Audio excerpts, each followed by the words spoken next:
Janelle, welcome, and thanks for your time and your perspective today. I've seen you and followed you on LinkedIn for more than, I think, about 2 years now, all the way from you being a permanent employee doing marketing work for a startup. And then I've seen you how you've jumped into your solo marketing consultant role.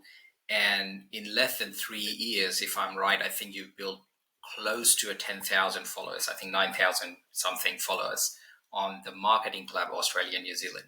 So I'm a super fan of yours, especially because I've seen you do this and grow along the way right in front of my eyes. So I'm sure there's so many other consultants who would love to understand what personal branding is all about, how to build something as phenomenal as what you have done, and take some learnings. So before we begin, maybe if you can speak a little bit about yourself and how you look at personal branding, and kick off as to what you've done before you began your marketing consultant role. Yeah, so I guess my journey has definitely not been a normal one. I mean, no one's marketing journey is linear, but mine definitely felt more of like a dumpster fire coming through my career than anything. Like I've really started peaking now, but pre that it was just a bit of a joke in my opinion. But yeah, before I started my consultancy, I was a head of marketing at a FMCG company called Arepa. That was sort of probably like the big role that kind of put me on the map. If I had to kind of pinpoint where my career sort of took a turn, where people started paying attention to what I was doing. Before that, I think because I was in roles that I didn't really enjoy, I wasn't really talking about them. I was kind of like lost in my career, etc. So Arepa was sort of the one where I was like, okay, like I'm actually on the right track here. Like finally the tide has changed and I'm doing something I enjoy. But with the whole personal brand thing, like to be honest, I didn't recognize I was building a personal brand, especially on LinkedIn. I was just using LinkedIn as a way to kind of tell my story. I very much use it almost as like a diary entry platform, to be honest. It probably wasn't until about 6 months ago that people sort of started connecting the word personal brand to what I was doing. And I think because I was so blissfully unaware, that's probably why it worked so well for me, because it was very obvious that when I was posting on LinkedIn, there was no agenda, there was nothing attached to it. I was just showing up as a human. I was sharing my journey. Specifically with my role at Arepa, I was the first marketing hire in the business. So I had to set up marketing as a function and then actually go and execute on all of that. So you can imagine like the stories that I had to share of what that felt like, the things that I was learning on a daily basis, the things that I had absolutely no idea what I was doing. Like every single day was moving so fast and it was so different. So I had such a breadth of stuff to talk about. Like I always joke that I wish there was more than 7 days in a week, because trying to schedule or like plan out what I wanted to talk about, I was like, oh, I'm running out of days. Like there's never enough time.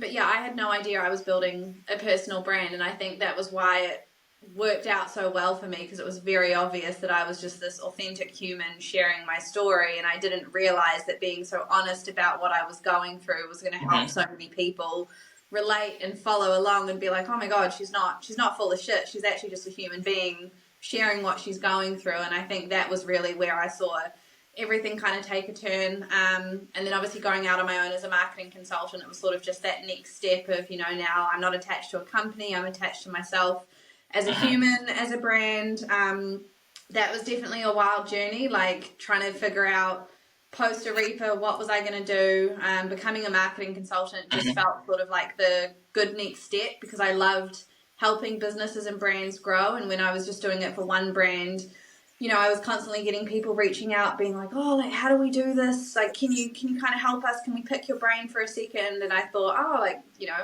maybe I know a little bit more than I think I do and could help a lot more people than just one brand. So that was sort of where the natural progression came to kind of offer it as a service. And yeah, it's been 18 months now, which is wild. It feels like it's been so much longer than that, but that's sort of where I am at the moment. And then somewhere in between all of that chaos was where I started building the marketing club. And obviously that's just been almost like another extension of me as a human.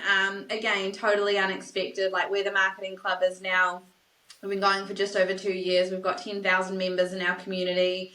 That was literally supposed to be a coffee meetup for 30 marketers. It essentially came out of an idea that I had while I was at Arepa, because I was the first marketing hire.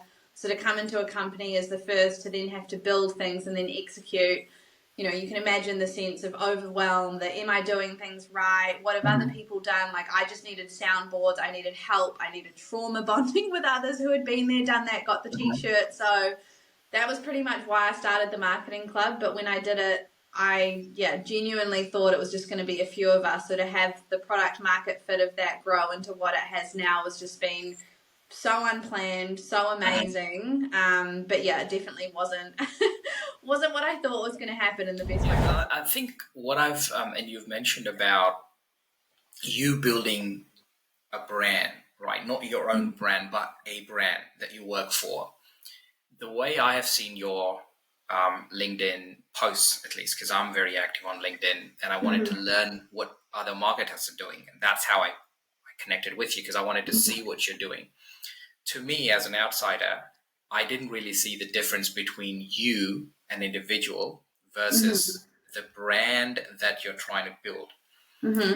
I'm not entirely sure if that is because of the way you did that marketing, you know, on LinkedIn. Because to me, it was about how is she able to do this, right? That consistently, as opposed to what is this brand all about? So I'm of the opinion that before you even began to go your own way, for people such as myself who are your followers on LinkedIn, we see you as building a brand value because we see you first and then your brand. So if you could maybe take us back to the first day of you deciding to jump into marketing consulting, what went through your mind and what did you plan? How did you approach it? Yeah, it was a little bit unhinged, to be honest. The idea came just because the whole time I was at Aretha, and the scale of what they were going through and the success that I had as the head of marketing there, it kind of just planted a seed in my head of, you know, while I'm helping one brand, how could I help many? Like, I'm such a people pleaser. I want to involve everyone. I love getting in the weeds of things that brands and businesses are going through. So when I was doing my research of like, okay, what does the dream role for me after this look like? It was very much having a look at what other people within the industry were doing. And I mean, I had no idea what a marketing consultant was at the time. I just thought, you know, I remember plugging into ChatGPT. Here's the things I love doing. Here's what I don't love doing. Like, what is this role that I'm looking for? Because at this point, I thought I was just going to go into another brand or business and be hired as a head of marketing or, you know, CMO or something like that. And I remember hearing the word consultant and I was like, oh, that sounds quite interesting. And then as I did my research, it basically sounded like everything I wanted to do. And obviously I could build my offer around, here's what is, you know, good to charge for. Here's what I should never charge for because it's things that I'm not good at. So I'll just build my offer around that. And that was sort of where I just launched from. When I decided that I was going to go out on my own as a consultant, I remember putting up a post on LinkedIn, literally just saying, this is my next step. This is what I'm doing. I think that was where I had realized how much I'd underestimated the personal brand that I had built, because when I went out on my own as a consultant, I did one LinkedIn post and I was fully booked within a month. And at this point, and I think it's very important context, I had no plan. I hadn't truly defined what I was going to offer. I didn't have a website. I didn't have a pitch deck. I wasn't even sure what I was going to charge. I just knew this was something that I wanted to do. This was the work that I wanted to do. I essentially based it off what I'd done for Aretha and thought, right, like, if someone wants to work with me, this is like a rough idea of what I'm going to offer, but I'm still figuring it out. And because I didn't realize the power of the personal brand that I'd built up until that point, I literally thought that I was going to have like a 3 to 6 month runway to kind of plan everything, you know, get the proposals ready, figure out the offer, etc. So being fully booked within a month was like absolutely chaos for me, to be honest. You know, people reaching out to me and be like, cool, what does it look like to work with you? I was like, honestly, I don't know yet. But the power of that for me was, even during that process of catching up with people who wanted to work with me, I wasn't even having to pitch myself, because similar to what you said, they'd been following me for so long on LinkedIn. They already knew what I did. They knew the value of what I bring to a company or clients that I work with. They knew what I was capable of. So they were basically like, we already know you. We already know the kind of work that you're going to do for us. So just tell us how you work, what it's going to cost, and let's start. And I was really unprepared for that, because I just hadn't been aware that that was sort of the level of understanding that people had of me as a human. So when it came to launching the consultancy, it was a very weird process to go through because everyone was saying, oh, you've got to figure out your pitch and your alignment and your offers. No one wanted that from me. Everyone was just like, we already know this, so like, let's just start working. So yeah, very weird process. But now, obviously, 18 months later, I've got a proposal. I finally launched a website. I'm very aware of what I offer and what I don't. But it's definitely been like a constant refinement, seeing, like, what are people wanting? What kind of work do they think I do versus what I actually do? So a lot of it's just been feedback. Getting people who come and be like, oh, we've got this thing, can you help us with it? And I'm like, no, actually, I can't. Maybe I need to do a few more LinkedIn posts to kind of make sure that people are understanding what I actually offer, because clearly I haven't been very good at talking about it. Wow. And I must also state for the record that I remember that first LinkedIn post that you've made, that you it went viral. Independent consulting. I think, I'm not sure if that was during late 2022, is it, or 2023? Yeah, so August 2023 was when I started. So in like July of 23, I announced that I was leaving Arepa. And I think that was probably the first hint that people were paying attention to me on LinkedIn, because I remember I did that announcement post saying that I was leaving, and that went viral. And I was like, why do so many people care that I'm leaving? Like, this is weird. And then literally the next day was when I said, like, cool, so I'm leaving and this is now what I'm doing. And then that went viral, and I was like, all right, either the algorithm's like mucked up here, or there is something that I'm like really not aware of. And I mean, at that point, I only had about 5,000 followers on LinkedIn. So it was just weird to kind of comprehend that many people had been paying attention. And obviously then the weeks that followed, I was like, okay, I've been like blissfully unaware of the impact that what my content has had on this platform. I think your posts have meant so much to me as well, because I think some of them are pretty chilled out, like you're having a beer or something like that. But there were a few where you were sharing what's happening and what's not working. And that was an eye-opener, because a lot of things were not working for people like me as well, right?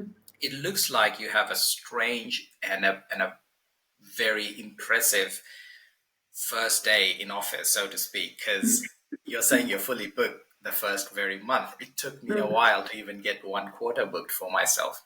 So maybe we can now speak about, what did you do once you went in? And you said, and I've looked at your website, I think it's been just a week or so that it's been active now. It looks fantastic. It's straight on point. It's almost like a marketing funnel in itself. It talks about who you are, what you do. I think the only thing that I haven't found is what you don't do. I'm thinking what you don't do will come in at some point in time, because it looks like you're already there where you're turning down some of these question answer sessions because you're fully booked. So please take us back to that first, maybe 1 month, the year. How did you juggle through? How did you pick these projects? And how did you go about figuring out the price, the duration, etc.? Yeah, it was a challenge. Like I said, I thought after I did that LinkedIn post, I was going to have like a 3 to 6 month runway to actually sort everything. Like when I did that post, I was like, oh, I'll just share what I'm doing, and then I'll have time to sort everything out. So to not have that time, and to literally, like, my DMs, it was 110 people had reached out. It took me 6 weeks. Yeah, it's like don't ever ask me what it's like starting your own business, because I'm so aware that this is not the normal story. But yeah, 110 people reached out off the back of that post that went viral. It took me 6 weeks of literally like 12-hour days just to clear through everyone that wanted to catch up. And then off the back of that, being fully booked in the first month, that was really just having a look at who was ready to go, what was the kind of work that they wanted to do, and where do I think that I actually fit in there, because there were a lot of people reaching out to me that wanted my help.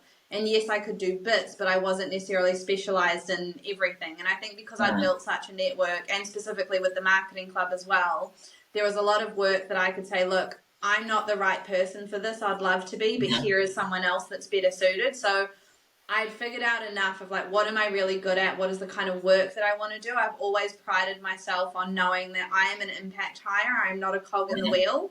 So if you want me to just fit into what is an already existing business and just kind of do the day-to-day stuff, that's not me. That will never be me, because it's not the kind of work that I enjoy. And I very much figured that out while I was at Arepa. I think why I did so well there was because I essentially got handed the keys to the marketing kingdom and just got given the breadth to go, run. Do what you think we need. Tell us what the budget you need within reason. But just show us what good marketing looks like for this business. So for me, that became then the baseline of the kind of marketing that I wanted to do for clients that needed help. I definitely didn't get it all right though. Like I remember taking on 12 clients straight away and it was way too much. It's kind of a bit of a joke, when you go to work for yourself, you quit your 9 to 5 to then suddenly work 24/7. And that was literally the reality of what I was doing. And it was almost insanity because, I'd almost burnt myself out at a Reaper to take mental health leave. Then I was launching my own business to essentially try and get more work-life balance. And then suddenly I was thrown back into doing 80, 90-hour weeks. And I was like, Chanel, you don't even have anyone to blame. This is now your own fault because you've taken on too much work. But because I'd never been a consultant before, I didn't know that 12 clients straight away was too much. In my head, I was like, oh, yeah, I can balance all of this. And then after about 5 or 6 came on, I was like, oh, my God, this is too much. What am I going to do? I've already said yes to everyone. So I definitely didn't get that right. It probably took me literally that whole first year was just trialing. How do I work? What am I offering? Am I even communicating what I offer well enough? Am I getting clients who think I do more than what I'm actually offering? The pricing thing was really hard for me. Even before I launched as a consultant, I caught up with quite a lot of other marketing consultants and I was like, what do you charge? How do you figure this out? And that was really challenging because some consultants were like, oh, I'm $80 an hour. Others were like, oh, I'm $500 an hour. And I was like, the middle point on that is so far away. And obviously I was very aware because I'd never been a consultant before. There was a hell of a lot of a learning curve that I was going to go through. So I couldn't come out of the gate swinging being like, oh, I'm very expensive and this is the first time I'm going to do it.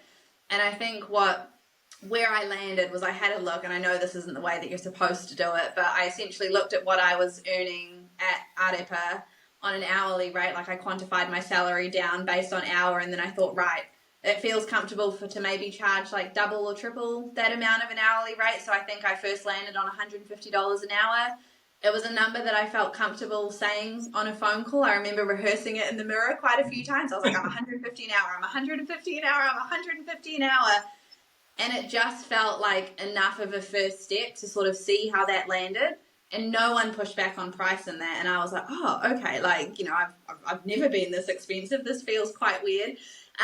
But that was just somewhere where I started. And then obviously as I've grown, it's, my prices have increased. I've started figuring out rather than just charging hourly, there's monthly packages and retainers because there's more value attached to that. I think a lot of people, when you attach money to an hourly rate, it feels very transactional.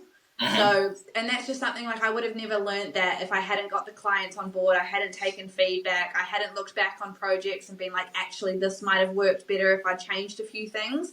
And I think what was so beneficial for me, unknowingly building that personal brand, is that all the clients I took on within the first year wanted me because of me as a human. So it was very easy to have human conversations with them and say, how is this going? I've never done this before. If you've got any feedback you can give me, were there any hiccups? Was there any part of the process that just felt a little bit icky? Please let me know.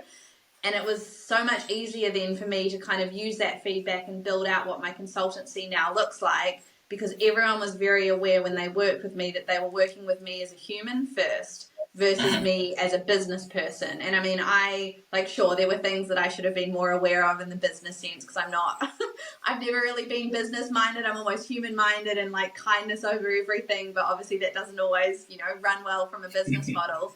But it just allowed me to have such honest conversations with people at the start when I was trying to build out what this looked like, that now as I'm, 18 months into my consultancy, I would have never got this far had I not been able to lean on some of those clients at the start. And I mean, sure, I might have undervalued myself, or I might have given things away for free or done too much work for too little cost, whatever. But I think sometimes those are just the sacrifices you have to make when you build something, is you're never going to get it perfect at the start. But as long as you just start somewhere and have that feedback and build those relationships with people so it's human first, now that's kind of where I've landed in terms of being able to have a little bit more of, business acumen and more structure and processes and systems. Yeah, I think the question that I have for you during that, it clearly looks like you've been flooded with, 12 projects right at the get-go is a huge number. I wouldn't say a huge mistake. For me, it's a huge number. I think I would have probably gone out and began hiring people right away if I considered it. I was like, shit, I need an agency. Yeah. What sort of questions were they coming to you with? With that, I think it looks like you had a challenge of accepting too much work too quickly. If you were to go back to that time and put a rough percentage figure, how much was that consulting, as in people reaching out to you for advisory service as opposed to transactional work? Yeah, I still get a lot of it to this day. A lot of people just want to pick my brain for something. Like literally this morning, I had a half an hour chat with someone who was like, hey, I'm trying to define my offer. Could you have like a quick minute to give me some feedback? So a lot of it really was just offering advice. And I think the hardest thing for me, because, when you work for yourself, you can't, when I started working for myself, I was just like, everyone's my friend. I'll just give everyone advice. But to have to switch my brain into my time and my advice is now something I can charge for, that was really challenging for me, because I've never, when you're an employee in a business, you just do all the work, you give all the things, and then, you're just employee number one to a business and that's it. But to essentially be in charge of what I was doing and the value that I was giving people, that really conflicted my brain, because I've never been able to charge for my time like that before. So, I look back to some of the work that I did. My God, it was almost like slave labor. The amount of value I was giving and what I charged, it was just ridiculous. But I think I wouldn't have learned all those things if I hadn't done that at the start. And especially some of those phone calls, I was hopping on 3, 4, 5 hours worth of calls, giving all of this value and advice. And then they'd turn around and be like, actually, we're not ready for this yet, but thank you for everything that you've given us. We've got a really clear idea of what we need. And I'm like, great, should have charged for that. But it was never my intention. I think because I've always been such a human first over business, it's kind of allowed me to sort of realize, like, right now when I have these conversations with people, I'm a lot more strict on, let's have a call, let's discuss what you need. Then I can send through a proposal of what I think you're after. Then after that point, all of my time is chargeable. But I still very much operate on a human basis. If someone says like, hey, can I just have a quick call? Can I pick your brain? I'm not going to charge for 15, 30 minutes. If they're sitting there and they're spinning their head because they've got this problem and I know the answer to it, I'm like, I'm just going to give you that advice for free, because then I know that at some point you might come back to me further down the track and be like, thank you so much for helping us with that. Now we're ready to continue on some sort of paid model. And honestly, that's where the bulk of my clients have come from. They've been like, hey, a year ago when you jumped on a call with our team for an hour and gave all of this advice and value because we were stressing out, now a year later we're ready for some help. You were the first person that we thought of because you literally helped us when we needed it the most. So it's not necessarily like a business mindset model, but it's the kind of way that I continue to operate, because it's just done so much more for me in terms of like value rather than it always seeming transactional. Is it safe to assume that your sales cycle could look up to 12 months from the initial discovery? Oh God, yeah. Some it's been, 3 months, 6 months, 12 months. I've only been going for 18 months. So yeah, the longest might have been like, hey, we reached out to you when you first launched. We weren't ready for you, but you were on our radar. And then we've seen you every single day on LinkedIn because you always post and we can't get you out of our head. And then the minute that we needed help, we've essentially reached out. So some of them have been a lot slower of a burn. And I think that's why I've been so intentional and always showing up on LinkedIn, consistently posting, trying to talk about what I do as well. That's been a really kind of icky shift for me, because when you're an employee of a company, if you talk about your work, it's like, oh, well, of course you do, because they hired you and that's what you have to do. Whereas to start talking about what you offer as a human, as a service, it's a really hard narrative shift. Like, I hate talking about what I offer as a consultant, especially on LinkedIn, because it feels so transactional and I'm so not a transactional human. So, to suddenly be like, hey, if you need marketing help, I'll do this, reach out now. I've got 3 spots available. Like, it just makes me feel so icky, but I know that I have to do it. And obviously I try and do it in a way that feels a little bit more about me. So, like if anyone follows me on LinkedIn, I actually got my partner to do a video for me, because it just felt like a little bit more of a jokey way to say, like, you know, work with Chanel Clark marketing, all that kind of stuff. But it's definitely been a challenge. Like, no one really teaches you how to make that transition from working for someone to then you becoming the product and talking about it. And I'm definitely still learning. Like, sometimes I feel like I've nailed it. Other times I'm like, ooh, I sound like a sales robot. And I just delete the whole post and I'm like, right, try again, because this was not it. I think your marketing and your brand value is such that I believe that eventually people are getting to see what you do as opposed to you telling them what you could do. I think you've now reached a 10,000, almost a 10,000 strong marketing club. And what is so special about it, and that's where I think there's value, that you are now bringing together a group of marketers. A lot of consultants, including people in my own industry, when I reach out, and I've had some of them say that explicitly, that, hey, we can't partner with you because we're selling into the same industry. We're selling almost the same thing, and in some cases identical. You know, it's not a zero-sum game. It's not one pie, right? You can create more. So how do you look at that mindset of abundance? How did you crack that code with the marketers again? Yeah, I mean, I don't think I've cracked it yet. I think my mindset around that is, I always sort of call bullshit on people who think that they're competing with each other. Like, I'm not the best marketing consultant that ever existed, you know, especially across Australia and New Zealand. There are plenty more talented people who could do, you know, what I do in their sleep.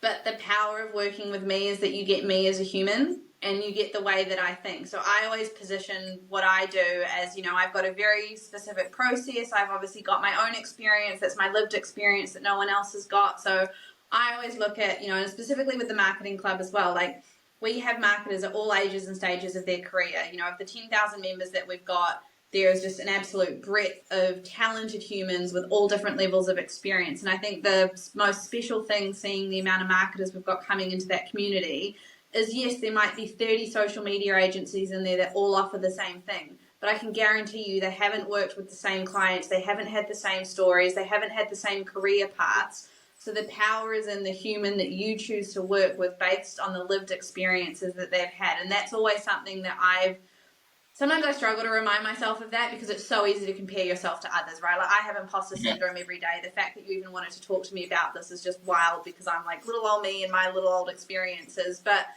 it's how you show up.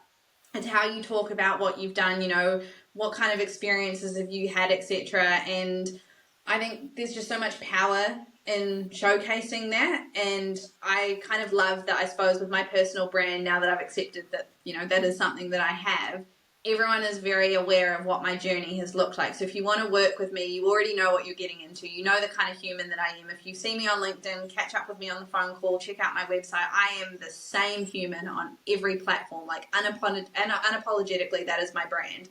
And I think I've definitely learned to lean in to that. I think when I first started on my journey, especially as a consultant, I was like, okay, like, Chanel, you've got to be a professional. How are you going to show up? Like, you know, what does this look like?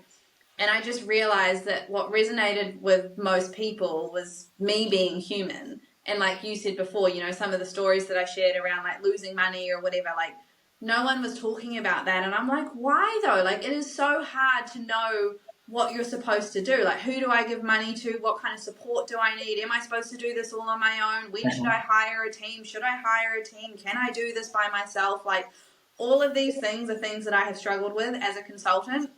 Even with my website, like, I only launched my website yesterday, and I've been a consultant for 18 months and I haven't needed a website purely because of the personal brand that I unknowingly built on LinkedIn. Like, that was the only way to find me up until yesterday. If you needed marketing help, you had to already know my name. You had to be on LinkedIn every day at 8 a.m. to see my posts, and then maybe you DM'd me and thought, hey, you kind of sound cool, I need help. So it has been such a journey. I definitely am still figuring things out as I go. You know, like, I've launched a newsletter.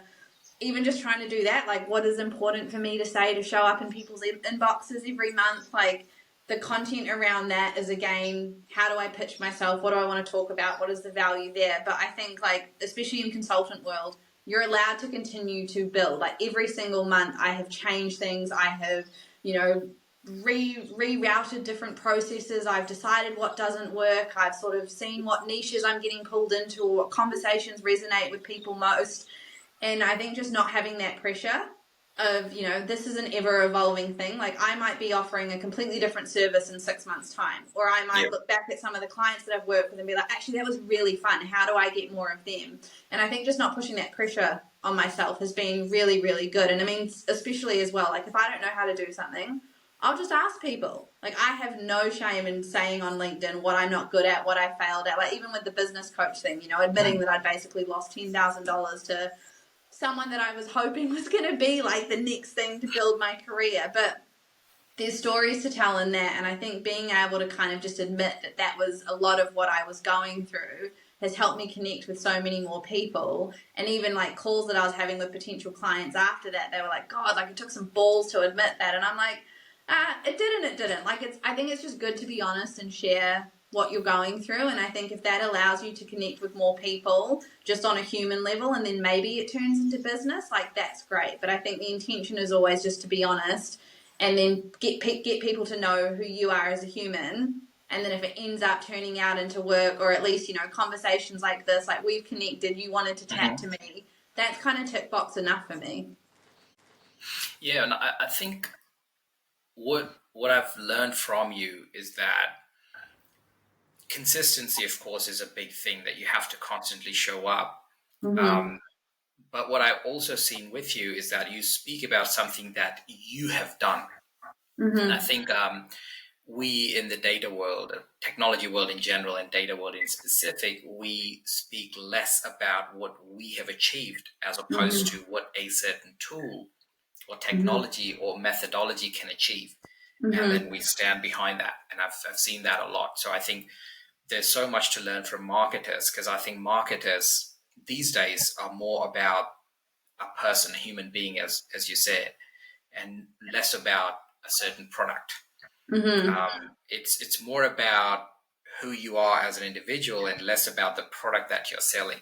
Like even when you're head of marketing at Ariba, for example, it's you as a human being, it's your experience that you're running around in car. And I think I've seen so many videos of you, just random stuff, and I kind of understand the sort of people who work in that business, right? It's not just the product, it's also about the sort of people that you could find working there, as opposed to a boring person sitting down and talking about, let's say, how to reduce revenue leakage, like what I've started to do.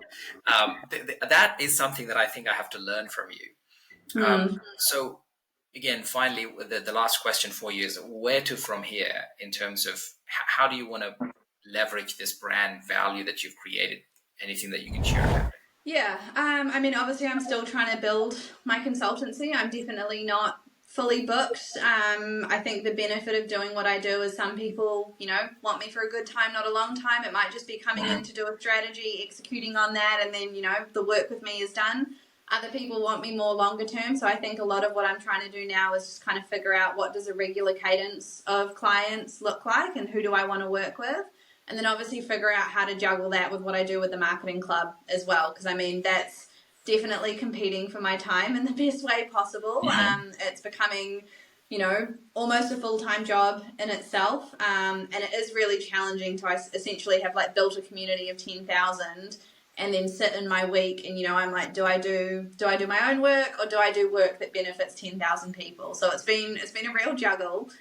But at the moment I'm just trying to figure out how to do both, really. Like I love doing my consultancy stuff because it's the one-on-one work with the clients. It's, you know, I can see the cogs in their head turning as I help them solve marketing problems for their business. I see the gratitude that they have of like getting them out of the rut that they thought they were stuck in. But then with the marketing club, it's the same thing. I see the impact that our events are having, the impact the community is having. So like both of these things just light my soul on fire right now. So I don't necessarily have like a 5-year plan. Maybe the 1-year plan is to like continue to do both and run as hard and fast as I can with both until maybe I have to pick. But for now, yeah, it's just essentially like keeping on doing the stuff and just getting better, I suppose, at what being more consistent looks like. Like I know I'm consistent on LinkedIn, but it's consistency in my newsletter. It's consistency in creating content. Like, yes, I post on LinkedIn, but, you know, I've been considering like, do I need to start maybe a more marketing related Instagram, so it's more around sharing the journey of like if I'm at events or, you know, there's so much going on that it's like I just don't know where to put all of the things. So I'm constantly kind of learning, like, how could I show up in different ways of content on different platforms that still is me, but it just targets different audiences. But yeah, I'm like 12-month plan, not 5 years. Like 5 years, who knows? Yeah, I totally agree, and I think with the changes in technology, we don't know how the content gets delivered and what happens. If people have to reach out to you to hear more about your story or get you on a project, because if you're someone who's worked with a startup and did amazing work, started with nothing and got to 10,000 followers for something that you've created. And now I see there's a board and things like that. I saw a recent announcement. There's a whole board and you're almost like a serial entrepreneur in your own way, sort of. And if you could achieve that in less than 3 years, and 3 years being a very big number for startups, at least in technology space, where can they head out to find out more about you, reach out for a project? Yeah, I mean LinkedIn. It's my go-to. It's my home. Yeah, it's crazy when you put it like that. Actually, with the marketing club, and I think too with my own LinkedIn as well. I only started posting on LinkedIn in 2022, so it's been just over 3 years. And yeah, I've got almost 20,000 followers now, which is just wild. Like, I see those numbers climb up and I'm like, how are there this many people interested in what I'm saying? But yeah, LinkedIn is like the best place to get me on, because I'm on there all the time. So great. Thank you so much for your time and for your perspective. No, thank you so much for having me. I love talking about this.